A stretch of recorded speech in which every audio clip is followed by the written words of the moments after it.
Азаптауға жол жоқ. Сенаторлар қылмыстық кодекске бірқатар өзгеріс енгізді. Жас сарапшылар клубының кезекті отырысы өтті. Талқыланған тақырып су мәселесі. Су тасқынынан қауіп күшейді.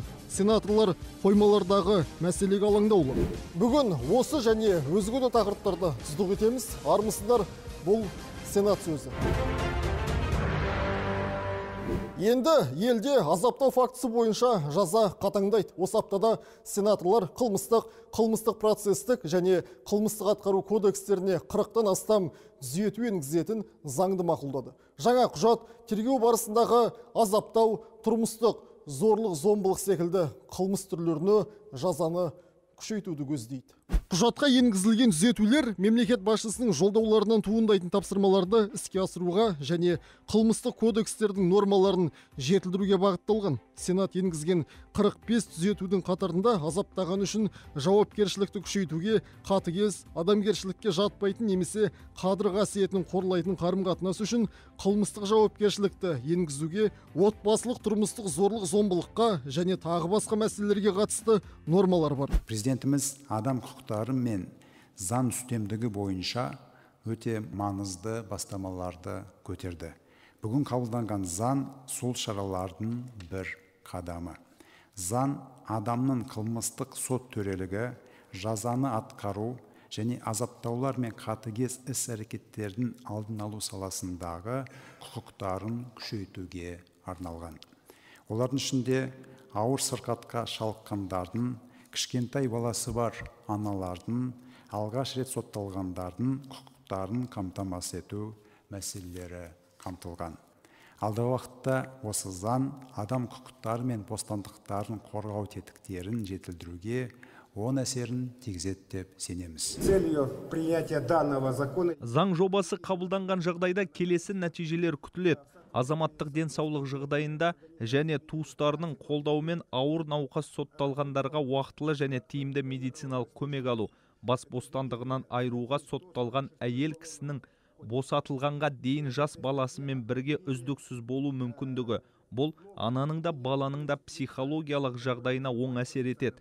Қылмыстық сот ісін жүргізу орбитасына тартылған азаматтардың құқықтары мен бостандықтарының бұзылуына жол бермеу, сотқа дейінгі әрекеттер мен сот процестерінің бейне жазбасын қамтамасыз ету жолымен қылмыстық істерді әділ тергеп тексеруді қамтамасыз ету.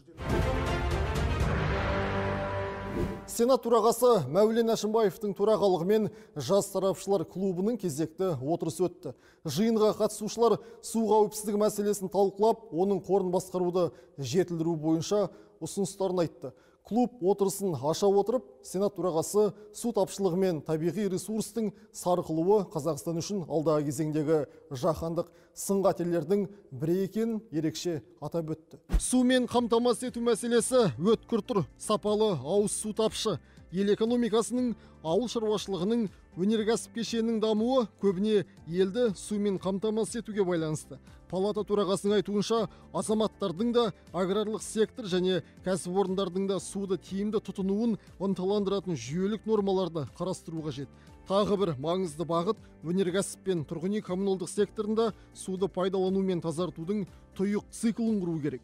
Президентом страны Қасым-Жомарт Кемеловичем Тоқаевым Мемлекет басшысы Қасым-Жомарт Кемелұлы Тоқаев су қауіпсіздігіне байланысты мәселелерді шешу үшін су кодексінің жаңа жобасын әзірлеуді тапсырды. Қазір қолданыстағы су кодексі 2003 жылы қабылданған. Содан бері оған 70-тен астам өзгеріс енгізілді. Бұл құжатта су ең алдымен өндіріс факторы ретінде қарастырылады. Ал суды үнемдеу, суды үнемді пайдалануды ынталандыру мәселелері ескерілмеген. Сондықтан қазір экология және табиғи ресурстар министрлігі мен депутаттардың алдында жаңа су кодексін әзірлеу міндеті тұр. Ол құжатта су саясатына қатысты жаңа заманауи тәсілдер ұсынылуға тиіс. Өз кезегінде жас сарапшылар клубының мүшелері тұрақты даму және тұжырымдаманы тәжірибеде қолдану, әлеуметтік экономикалық проблемалар мен экожүйені сақтау, климаттық тәуекелдерді басқарудағы халықаралық тәжірибе және су қауіпсіздігінің басқа да өзекті мәселелеріне қатысты бірқатар ұстаным мен ұсыныстарын жеткізді. Бүгінгі су ресурстарын басқару мәселелері бойынша қозғалып отырған үлкен жиналыста көптеген ұсыныстар айтылды. Мен өзімнің тарапымнан тарапынан жалпы осы білім беру саласы болғандықтан қазіргі таңда мамандар даярлауда, әсіресе IT мамандарын даярлауда осы су ресурстарын басқару, егін шаруашылығы, мал шаруашылығын басқарудағы сол салаларды автоматтандыру бойынша мамандар даярлауда осы интеграциялық бағытта дайындау қажеттілігі туралы айтып өткен болатынмын. Ал сенатор Нұртөре Жүсіп министрлер кабинетінің басшысына жолдаған депутаттық сауалында ілеспе аударма мамандардың жетіспейтінін айтты. Бұл мамандар екі ел арасындағы келіссөздердің биік деңгейде өтуіне тікелей жауапты. Депутаттың ақпараты бойынша 2016-2018 жылдар аралығында тіл саясаты комитеті ілеспе аудармашылар даярлау курстарын өткізген, бірақ қазір бұл жұмыс тоқтап тұр. Шет тілдерден мемлекеттік тілге тікелей аударатын мамандар аз. Елімізде тікелей ілеспе аудармашыларды дайындайтын оқу орны жоқ. Абылай Хан атындағы халықаралық қатынастар және әлем тілдері университетінде ілеспе аударма маманы ағылшын ағылшын тілі бағытында дайындалады деді Нұртөре Жүсіп. Сенатор мемлекеттік тілді қолдану аясын кеңейтудегі ілеспе аудармашылардың маңызын ескере отырып, сала мамандарын даярлау жөнінде бірқатар ұсыныс жолдады. Мемлекеттік органдардың орталық аппараттарындағы заң тілін жетік меңгерген, ілеспе аударманы жүзеге асыруға бейімі бар мамандар үшін курстар ұйымдастыру. Оларды Қазақстан Республикасы мемлекеттік қызмет істері агенттігі, парламент палаталарының кадр жұмысы бөлімдері арқылы резервке қою. Үшінші, мемлекеттік органдардың орталық аппараттарында қызмет істейтін, ілеспе аударма жасауға және заң шығару ісінің аударма жұмысына бейімі бар аудармашы мамандардың парламент палаталарының аппараттарында тағылымдамадан өту мүмкіндігін қарастыруыңызды сұраймын. Бұл әрі тәжірибе алмасуға, әрі мамандардың біліктілігін арттыруға, түптеп келгенде осындай мамандар резервін қалыптастыруға жағдай жасайды. Көктем келсе, елде тасқын қаупі күшейетіні белгілі. Мұны айтып тұрғанымыз Шардара су қоймасы мен Көксарай су реттегішінде 6,5 миллиард текше метр су жиналған. Бұл өткен жылмен салыстырғанда 2,3 миллиардқа көп. Сенатор Бибігүл Жексенбай осы проблемаға тоқталды. Депутат осыған дейін сенаторлар мемлекеттік органдармен өңірлердегі әкімдік өкілдерімен көктемгі су тасқынына дайындық бойынша кездесу өткізгенін атап өтті. Жиын барысында жедел шешілуге тиіс бірқатар мәселе анықталған. Осы мәселені сенатордың өзінен сұрасақ, депутат қазір бізбен байланыста. Бибігүл Нұрғалиқызы, сәлеметсіз бе? Жалпы қалыптасқан жағдаймен су қоймасы туралы айтып берсеңіз. Сәлеметсіз ба? Көп рахмет. Біз қазір бүгінгі күндегі ең өзекті мәселенің бірі осы аймақтардағы су тасқын мәселесін қозғап отырмыз. Соның ішіндегі Көксарайдағы мәселе, өздеріңіз білесіздер, бұл мәселе жылдар бойы көтеріліп келе жатқан мәселелер, яғни мұндағы судың көп көлемде жиналуы. Бұл мәселеге байланысты біз 1 наурыз күні халықаралық қатынастар, қауіпсіздік және қорғаныс комитетінде арнайы тыңдау өткізген болатынбыз.